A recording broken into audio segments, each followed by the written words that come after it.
கோர்ஸ்ல வந்து அவன் பெரிய இவனா வெயிட் பண்ண மாட்டானா அப்படின்னு கேட்டிருக்கான். அப்ப என் தம்பி கேட்டிருக்கான், ஏங்க உங்கள்ட்ட அவர் மரியாதையா தானே கேட்டார் வண்டி எடுங்க. சூடான காஃபி எடுத்து என் தம்பி மூஞ்சில ஊத்திட்டான்.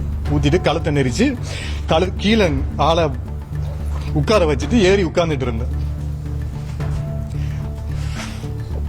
ஒரு அண்ணனா நான் என்ன ப்ரோ பண்ணும், வந்து பிடிக்கிறேன், என்னை தள்ளி விட்டுட்டு எல்லா இடம் நிகத்தால கீறிட்டு இப்ப நான் அவங்களை தள்ளி விட்டேன்னு சொல்லுவோம். அவங்க அந்த சினிமா போயிட்டு மாதிரி அவன் பாட்டு வந்து அடிக்க ஆரம்பிச்சிட்டாங்க. ஜட்ஜோட பையன் தெரிஞ்சிருக்காது. சரி, அப்படியே தெரிஞ்சிருந்தாலும் என்ன ஜட்ஜோட பையனா பொம்பு முளைச்சிருக்குது, அவங்க எங்கேனாலும் நிறுத்திக்கலாமா? தெனாவெட்டு என்னன்னா, நான் வந்து சினிமாக்காரங்க, நான் ஆக்டர், அந்த ஒரு இது இவங்களுக்கும் தெனாவெட்டு இருந்திருக்கோம். ஹைகோர்ட்ல நாங்க வண்டி உள்ளார நிறுத்தி வச்சிருந்தோம். பட் ஒரு ஹைகோர்ட் ஜட்ஜோட வைஃப் கார் மூவ் ஆகலன்னு சொல்லிட்டு எல்லாத்தோடையும் சண்டை போட்டு, அப்ப இந்த ஜட்ஜஸ் என்ன ஜட்ஜ்மெண்ட் கொடுப்பாங்க? அர்த்தம் போலீஸ் வந்து எவ்வளவு ஆக்டிவா பண்ற போலீஸ் மற்ற கேசஸ்லயும் இந்த மாதிரி ஆக்ஷன் எடுக்கணும்ல. எடுத்தபடியா வந்து அடுத்த நாளே வந்து ஒரு ஆக்டரை வந்து பாத்தீங்கன்னா அரெஸ்ட் பண்றது வந்து எந்த அளவுக்கு சரியா இருக்குன்னு நினைக்கிறீங்க? அது வந்து தவறுதான். அதான் நான் சொல்றேன், சட்டம் எப்படிதான், நான் எப்பவும் சொல்றேன், இந்த வேர்டு வந்து சட்டம் ஒரு இருட்டறை.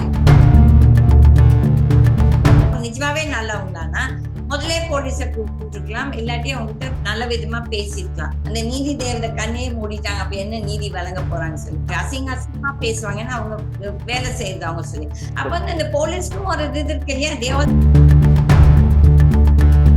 இந்த அம்மா திமிர் பிடிச்சது, எப்ப பார்த்தா போலீஸ பத்தி இப்படிதான் பேசுறேன். அவங்க தவறு பண்றதால தானே நம்மளும் பேசுறோம். ரிஃப்ளெக்ட் நேயர்களுக்கு வணக்கம். நேற்றைய தினம் பிக் பாஸ் பிரபலம் தர்ஷனுக்கு அவங்க வீட்டு பக்கத்தில் இருக்க பார்க்கிங்கில் வந்து பார்த்திங்கன்னா ஒரு சின்ன சண்டையாக இருக்குது. ஸோ அவரோட கார் வந்து ரோட்டில் நிப்பாட்டி அது வந்து பெரிய ப்ராப்ளம் ஆகி ஒரு ஜட்ஜோட பையனுக்கும் இவருக்கும் வந்து பார்த்திங்கன்னா கைகலப்பு ஏற்பட்டிருக்கு. ஸோ அதன் ரீதியாக இப்போ வந்து தர்ஷன் வந்து கைது செய்யவும் பட்டிருக்காரு. ஸோ இதை பற்றின விலாவாரியாக வந்து பார்த்திங்கன்னா நம்ம கீதா மேம்கிட்ட வந்து பேச போகிறோம். ஸோ வணக்கம். வணக்கம். நேற்று நைட்டு வந்து ஒரு ப்ராப்ளம் ஆயிருக்கு. அதாவது பிக் பாஸ் தர்ஷன் வந்து பார்த்திங்கன்னா அவர் வீட்டு முன்னாடி வந்து காரை ஒருத்தர் பார்க் பண்ணியிருந்தார். ஸோ அதை வந்து எடுக்க சொல்லி கேட்டிருக்காங்க.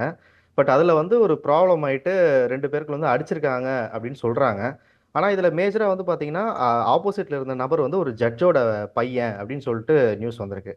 ஸோ அந்த நிலையில் வந்து அது பெரிய ப்ராப்ளம் ஆகிட்டு இப்போ வந்து தர்ஷனை வந்து அரெஸ்ட் பண்ணியிருக்காங்க. இப்போ மக்கள் இடையே வந்து இருக்கிற ப்ராப்ளம், அதாவது அந்த ஜட்ஜோட சன் சொல்கிறத வச்சு பார்க்கும்போது தவறு அவர் மேலே இருக்குது, இது ஒரு மாதிரி ட்ராமா பண்ணுற மாதிரி இருக்குது அப்படின்னு சொல்லிட்டு பேசிக்கிறாங்க. ஸோ இதை நீங்கள் எப்படி பார்க்குறீங்க? ஆக்சுவலாக இது வந்து சரியான முறை தானா? இவங்க பார்க்கிங் வந்து நோ பார்க்கிங்ல போட்டாங்களா, பார்க்கிங் ஏரியால போட்டாங்களா யாருக்குமே தெரியாது.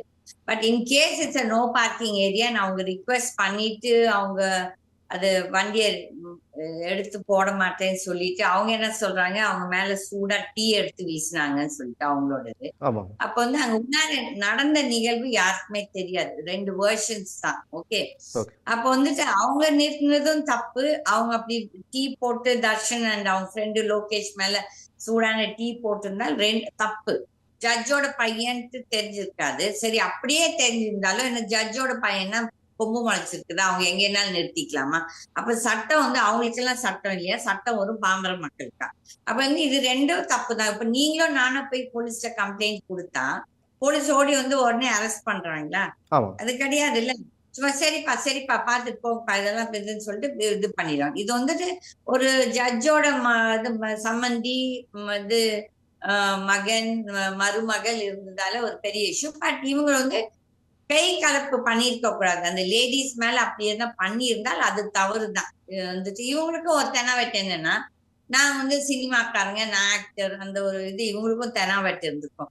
ஸோ 2 சைடு என்னை பொறுத்த வரையிலும் 2 பேர் மேலேயும் தப்பு. இவங்க ஆக்டர்ன்னு சொல்லிட்டு இவங்களும் அராஜகமா வந்துட்டு அந்த லேடிஸ் மேல கை வச்சு, பட் அங்க என்ன நிகழ்வு நடந்ததோ நம்ம யாருமே பார்க்கல. தட் இஸ் லேடிஸ் என்ன பேசினாங்களோ அவதூறா. ஏன்னா அவங்களும் ஜென்ரலா அந்த பவர்ல இருக்கவங்க திமிரா பேசுவாங்க. இப்ப வந்து இந்த மாதிரி ஒரு நிகழ்வு எனக்கே ஆச்சு. எப்படின்னு சொன்னா, அப்துல், ஹைகோர்ட்ல நாங்க வண்டி உள்ளார நிறுத்தி வச்சிருந்தோம். எல்லாமே நாங்க கரெக்டான இடத்துல தான் பார்க் பண்ணி வச்சிருந்தோம். பட் ஒரு ஹைகோர்ட் ஜட்ஜோட வைஃப் அவங்க வந்து அந்த ப்ரோக்ராம்க்கு வந்திருக்காங்க. அவங்க வந்துட்டு அவங்க கார் மூவ் ஆகலன்னு சொல்லிட்டு எல்லாத்தோடையும் சண்டை போட்டுருந்தாங்க. அப்ப வந்து அவங்களுக்கு நடக்கும்போது அவங்க சண்டை போடுறாங்க. இது வந்து யாருமே தப்பு பண்ணல, அவங்கதான் ஆக்சுவலி தப்பு. அந்த ஹைகோர்ட் ஜட்ஜோட வைஃப் வந்து ஒரு வழியில நிறுத்தி வச்சுட்டு யார் வண்டியும் போடல. பட் அவங்க வண்டி யார் வண்டியுமே போக முடியாது, அந்த அளவுக்கு இருந்துச்சு. அப்ப வந்துட்டு இந்த ஹைகோர்ட்லயே இது நடக்குது. யார் வந்து சட்டத்தை நிலைநிறுத்தணுமோ அந்த ஏரியாலே இப்படிதான் இருக்குது. தட் இஸ் ஒரு இது இல்லாம ஒரு என்ன சொல்றது ஒரு டிசிப்ளின் இல்லாம.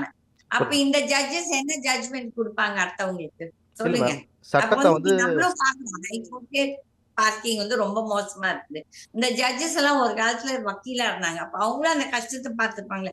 அதை சரி பண்ணணும்னு சொல்லி யாரும் நினைக்க மாட்டாங்க. அப்ப இந்த இதுல வந்து சப்போஸ் இந்த ஃபேமிலி வந்து இந்த நோ பார்க்கிங்ல நிறுத்தி இவங்க வந்து ரிக்வெஸ்ட் பண்ணிட்டு அவங்க அவதூறா பண்ணியிருந்தாங்கன்னா அப்ப 2 பேருக்கு மேலயும் தப்பு இருக்கு. புரியுது தப்பு மேம். வந்து ஃபர்ஸ்ட் அவங்க மேல இன்கேஸ் அவங்க வந்து தீய தூக்கி இவங்க மேல போட்டிருந்தாங்கன்னா கண்டிப்பா வந்து ஜட்ஜோட குடும்பமும் தப்பு பண்ண. ஆனா இன்றைக்கு சட்டம் அப்படி இல்ல. சட்டம் வந்து யார் பதவியில இருக்காங்களோ அவங்களுக்கு சாதகமா தான் போகுது. ஆனா இந்த பசங்க வந்துட்டு இவங்க மேல தப்பு இருந்திருந்தால் கண்டிப்பா அதுவும் தப்பு தான். ஏன்னா நான் சினிமா நடிகர்னு சொல்லிட்டு அந்த இது இருக்கக்கூடாது. அதே மாதிரி இந்த லேடிஸ் மேல ஆம்பளைங்க போய் கை வைக்க கூடாது. அதுக்கு வந்து அவங்களும் கம்ப்ளைண்ட் முதல்லயே கொடுத்துருக்கலாம். நிஜமா நடந்த நிகழ்வு யாருக்குமே தெரியாது. அதனால அது மேல நம்ம வந்து ஒரு கமெண்ட் அடிக்கிறதோ எதுவும் தேவையில்லை. ஆனால் இங்க என்ன கொஸ்டின் வந்துட்டு இது வந்து அவங்க ரிக்வெஸ்ட் பண்ணிட்டு அவங்க எடுத்துக்காட்டி இந்த ஜட்ஜோட குடும்பம் இவங்களுக்கும் தெனவெட்டு இருக்குது. இந்த பதவியில இருக்கவங்க எல்லாத்துக்குமே என்ன தெரியுங்களா, நான் தான் என்ற அந்த திமிர் அகம்பாவம் இருக்குது. நம்ம பிராக்டிகல் லைஃப்ல நம்ம எல்லாரும் பாக்குறோம். அப்ப புரியுது. வந்துட்டு போலீஸ் வந்து எவ்வளவு ஆக்டிவா பண்ற போலீஸ் மற்ற கேசஸ்லயும் இந்த மாதிரி ஆக்ஷன் எடுக்கணும்ல.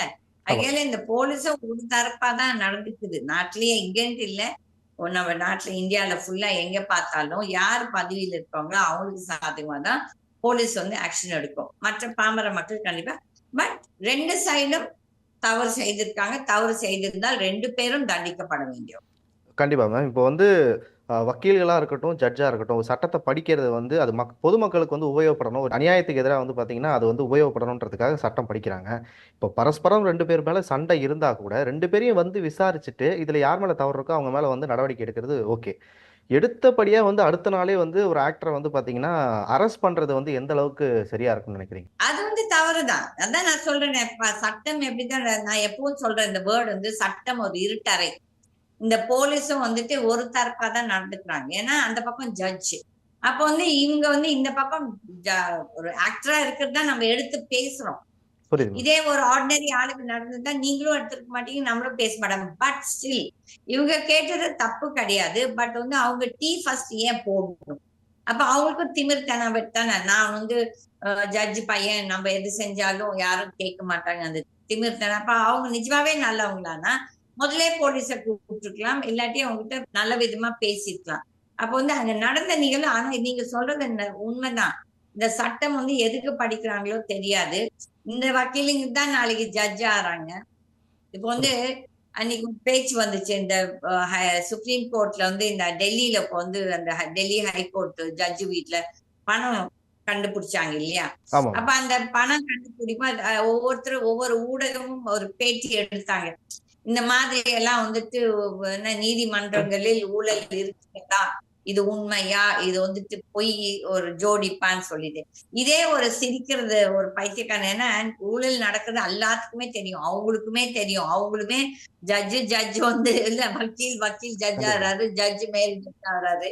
அப்ப அவங்களுக்குமே தெரியும் இதெல்லாம் நடக்குது. ஆனா அது அவங்க பத்தி வரும்போது இப்ப பாருங்க அங்க வந்துட்டு போலீஸ்க்கு குடுக்கலையே அந்த கேஸ். ஆமா, ஆமா. சுப்ரீம் கோர்ட்டே இதாயிடுச்சு. அப்போ வந்து ஜட்ஜிங்ல வந்துட்டு இது பண்ணிக்கிறாங்க. என்ன நீதி வழங்கிக்கிறாங்க அவங்களே இது. அப்ப வந்து போலீஸ்க்கு போகல. அப்ப வந்து நம்ம நாட்டுல ஜென்ரலாவே இது வந்துட்டு ஒரு ஒன் சைடட். இந்த நீதிமன்றங்கள் நீதி வழங்குறது எதுவுமே வந்துட்டு ஒரு ப்ராப்பர் இது கிடையாது. அதை பத்தி நீங்களும் நானும் பேசினானா அவங்களுக்கு உடனே கோவம் வந்துடுது. அப்ப நாங்கெல்லாம் பேசுறவங்க எல்லாம் ஹிட் லிஸ்ட்ல வைக்கிறாங்க. இருக்கட்டும், அதை பத்தி நம்மளுக்கு ஒண்ணும் இல்ல. நம்ம வந்து நம்மளோட ஊடக தர்மத்தை நம்ம பண்றோம். யார் தப்பு பண்ணாலும் தப்பு தான். என்னன்னா நம்ம சொல்றோம்ல, நெற்றி கண் திறந்தாலும் குற்றம் குற்றமே உண்மை. சொன்னா அகையில இந்த ஜட்ஜ் பண்ணா சரி, ஜட்ஜோட குழந்தை பண்ணாலும் சரி, இந்த ஆக்டர்ஸும் கூட ஒரு சிலர் அந்த அந்த அகம்பாவத்துல வந்துட்டு தவறு செய்யும் போது எல்லாமே தவறு. ஆனா இதுல யார் பாதிக்கப்படுறாங்கன்னா பாமர மக்கள். நம்மளுக்கு வந்து நீதி உடனே நடக்காது. எந்த ஒரு கேஸ் நம்ம போய் கம்ப்ளைண்ட் கொடுத்தாலும் நம்ம வந்து கோர்ட் வாசல ஏறி இல்லாட்டி போலீஸ் ஸ்டேஷன் வாசல ஏறி மக்கள் வந்து இன்றைக்கு நீதிமன்றங்கள் மேல வந்துட்டு அந்த என்ன சொல்றது, அந்த நம்பிக்கை. மதிப்பு, அந்த நம்பிக்கை எல்லாம் விட்டு போகும். புரியுது மேம். மேம் இப்போ வந்து நீங்க ஒரு நல்ல விஷயம் சொன்னீங்க. இது வந்து ஒரு ஆக்டருக்கு நடந்ததுனால வந்து நம்ம எடுத்து பேசுறோம் அப்படின்னு சொல்றீங்க. ஸோ வந்து இது ஆக்டருக்கு நடந்த அதாவது இது எந்த கண்ணோட்டத்துல பார்க்கணும், ஒரு ஆக்டர் ஒரு சமுதாயத்துல வந்து தெரிஞ்ச ஒரு நபருக்கே இது வந்து ரொம்ப ஈஸியா நடக்குதுன்றப்போ, இது வந்து ஒரு சாதாரண ஒரு ஆள் வந்து இதுல இருந்திருந்தா, இந்த அவரோட குரல் வந்து வெளிய கேட்காமலே போயிருக்குமே. ஸோ கண்டிப்பா நான் இது எப்பவும் சொல்லுவேன். ஏன்னா நானே என்னோட வாழ்க்கையில நிறைய கேசஸ், தட் இஸ் இந்த போலீஸ் அராஜகம் இதெல்லாம் நானுமே ஃபேஸ் பண்ணிருக்கேன். அப்ப வந்துட்டு நான் என்னோட கேஸ் என்னன்னா, அந்த அம்மா பணக்கார வீட்டு பொம்பளை, திமிர் புடிச்சது, அந்த மாதிரிதான் வரும். நிஜமா நம்ம பக்கம் நியாயமே இருக்கும். ஆனா அவன் வந்து அந்த காசை எதிர்பார்ப்பான். நான் எவ்வளவு தடவை சொல்லிட்டேன், அந்த எஃப்ஐஆர் போடுறதுக்கே ஒரு 10,000 20,000 கொடுத்தாதான் அந்த எஃப்ஐஆர் போடுறான்னு சொல்லி. நம்ம இது இவ்வளவு பேசுறோம். ஊடகங்கள், நல்ல ஊடகங்களும் இருக்காங்க.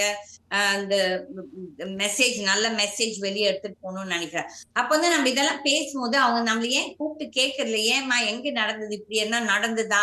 அப்ப வந்து நான் எங்க மாதிரி ஆள் சொல்லும் போது அட்லீஸ்ட் இதுக்கு என்ன உண்மை இருக்குதான்னு சொல்லிட்டு அந்த ஒரு இது எண்ணம் இருக்குதா? கிடையாது. அவங்க என்ன கமெண்ட் அடிப்பாங்கன்னா, இந்த அம்மா திமிர் பிடிச்சது, எப்ப பார்த்தா போலீஸ பத்தி இப்படிதான் பேசுறேன். அவங்க தவறு பண்றதால தானே நம்மளும் பேசுறோம். தவறு தவறு செஞ்சா சுட்டி பண்ணாட்டி காட்டுறது. ஏன் பேசணும்? பைத்தியமா? பைத்தியம் கிடையாது.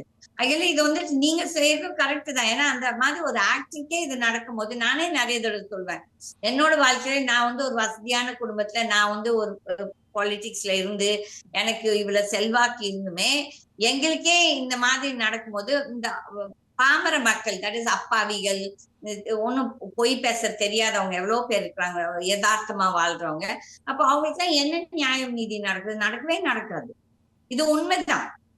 புரியுது மேம். இந்த சட்டம் சரிங்களா? எப்படி தரணும்? இப்படி இருக்குது, இப்படி இருக்குது. அங்க வந்து அந்த நீதிமன்றத்துல அந்த நீதி தேவதை கண்ணை மூடிடுறாங்க. அப்ப வந்து நீதி தேவதை பாக்குறதுல நீதியை வழங்குறாங்களேன்னு சொல்லிட்டு தான் நான் எப்போதும் சொல்லுவேன், கமெண்ட் அடிப்பேன். அந்த நீதி தேவதை கண்ணையே மூடிட்டாங்க, அப்ப என்ன நீதி வழங்க போறாங்கன்னு சொல்லி. இதை நம்ம பேச ஆரம்பிச்சா நம்ம வந்து ரொம்ப கெட்டவங்க, இவங்க தேவையில்லாம பேசுறாங்களா, எங்க உள்ள விமர்சிக்கிறாங்க. எதுக்கு விமர்சிப்போம்? அவரு நடந்தா தானே நம்ம பேசுறோம். இது வந்து புரியுது. விமர்சனம் கிடையாது. நடந்த நிகழ்வுகளை நம்ம வந்து பேசலாம். நம்மளுக்கு ரைட் இருக்கு, ஃப்ரீடம் ஆஃப் ஸ்பீச். கண்டிப்பா. ஏன்னா தவறு நீங்களும் பண்ணும்போது நீங்களும் தண்டிக்கப்படணும், தவறு செய்தவர்கள் எல்லாருமே தண்டிக்கப்படணும். கண்டிப்பா. இதுல வந்துட்டு பிலிம் ஆக்டரும் கிடையாது, நீதி நீதி அரசரோட ஃபேமிலின்னு கிடையாது. நீதி அரசர்களே ஒரு சிலர் தண்டிக்கப்படுறாங்க பாருங்க. இப்போ ஜஸ்டிஸ் கர்ணன் ஒருத்தர் பேசியிருக்காரு, நீங்க கேட்டிருப்பீங்க. ஆமா. அப்ப வந்து அவர் வந்துட்டு ஜாதி, அங்க என்ன ஆகுது? ஜாதி. நம்ம நாட்டுல இந்த ஜாதி பிரச்சனை வருது, இல்லாட்டி மத பிரச்சனை வருது. என்னன்னு அவர் வந்து ஒரு கொஞ்சம் என்ன, எனக்கு இந்த கீழ் ஜாதி எல்லாம் சொல்ல பிடிக்காது, எனக்கு அந்த வேர்ட்ஸே பிடிக்காது. என்னன்னா எனக்கு ஜாதியிலே நம்பிக்கை. அப்ப வந்து அவர் வந்து ஒரு டிஃப்ரெண்ட் கம்யூனிட்டி பேசினவர் வந்து ஒரு என்ன சொல்றது, ஃபார்வர்ட் கம்யூனிட்டி ஆகிய அந்த அவங்க எல்லாம் சேர்ந்து அவர் மேல இது போட்டு கண்டெம்ட் ஆஃப் கோர்ட்னு அவரையே போட்டாங்க. புரியுது. நீதி அரசர் மேலேயே கண்டெம்ட் ஆஃப் கோர்ட். அப்ப இந்த நீதி வந்து எங்க இதோட இது நீதின்னு அந்த மீனிங் என்ன அர்த்தம்னு எனக்கு புரியல. இது நீதியா அநீதியான்னு சொல்லிட்டு கேட்க தோணுது இல்லையா? கண்டிப்பா. கண்டிப்பா. வந்து போலீஸும் இதுல வந்து பாத்தீங்கன்னா பெரிய ரோல் பிளே பண்ணிருக்காங்க. வந்து விசாரிக்காம எப்படி போய் ஒருத்தர் அரெஸ்ட் பண்ணுவான்ற ஒரு கேள்வி வந்து பாத்தீங்கன்னா எல்லார் மத்தியிலும் இருக்கு இல்லையா? இந்த இது நடக்குது. அவளம் வந்து நம்ம நாட்டுல பர்சனலா நிறைய கேசஸ் அந்த போலீஸ்காரங்க வந்து நம்மள வந்து விசாரிக்கவே மாட்டாங்க, அந்த சமன்ஸும் கொடுக்க மாட்டாங்க. இப்போ வந்து சுப்ரீம் கோர்ட் ரூல் படி சமன்ஸ் கொடுக்கணும், நம்மள என்கொயரி பண்ணிட்டு தான் ஒரு எஃப்ஐஆரே இது பண்ணணும். ஆனா என்ன பண்ணிடுறாங்க, எஃப்ஐஆரை போட்டு நம்மள மிரட்டுறது, நாங்க அரெஸ்ட் பண்ணுவோம்னு சொல்லிட்டு. அதுக்கப்புறம் பொய் பேசுவாங்க. அப்ப எதுவுமே ப்ரூவ் பண்ண முடியாது. அவங்க வந்து என்ன பேசிட்டு போனாங்களோ நம்ம வீட்டுல தெரியாது, வேலை ஆட்களுக்கு சொல்ல தெரியாது. அப்ப வந்து வேலை ஆட்களை திட்டுவாங்க, அசிங்கமா பேசுவாங்க, ஏன்னா அவங்க வேலை செய்யறது அவங்க சொல்லி. அப்ப வந்து இந்த போலீஸ்க்கும் ஒரு இது இருக்கு இல்லையா, தே ஆல்சோ ஹேவ் டிசிப்ளின் இல்லையா, எப்படி ஒரு பப்ளிக்கை எப்படி அட்ரஸ் பண்ணணும், எப்படி பேசணும், அதெல்லாம் இல்ல நம்ம நாட்டுல, இல்லவே இல்ல. இது வந்து ஒரு அவல நிலை தான். நான் தான் எப்ப சொல்றேன், யாரோ ஒரு தலைவர் இல்லாட்டி ஒரு நாட்டுக்கு ஒரு நல்ல பிரதிநிதி இதெல்லாம் மாற்றங்களை கொண்டு வர்ற மாதிரி யாரோ ஒருத்தர் அமையணும். இது நடக்கும். என்னோட நம்பிக்கை என்ன தெரியுமா, இப்படியே மக்களை நீங்க வந்து பாமர மக்களை நீங்க இப்படி பண்ணிட்டே இருந்தீங்கன்னா சோசியல் மீடியா அப்ப வந்து இந்த ரோடு இந்த பதவியை துஷ்பிரயோகம் பண்ண, இது ஸ்ரீலங்கால நடந்தது, இப்ப நீங்க பாத்தீங்க. ஓகே, யூரோப்ல நிறைய கண்ட்ரீஸ்ல நடக்குது. இது நம்ம நாட்டிலயும் வரும் வெகு சீக்கிரத்துல, வராம ஒண்ணும் போகாது. கண்டிப்பா. நிறைய விஷயங்கள் எங்களோட பகிர்ந்துக்கிட்டீங்க. உங்க நேரத்துக்கு ரொம்ப நன்றி.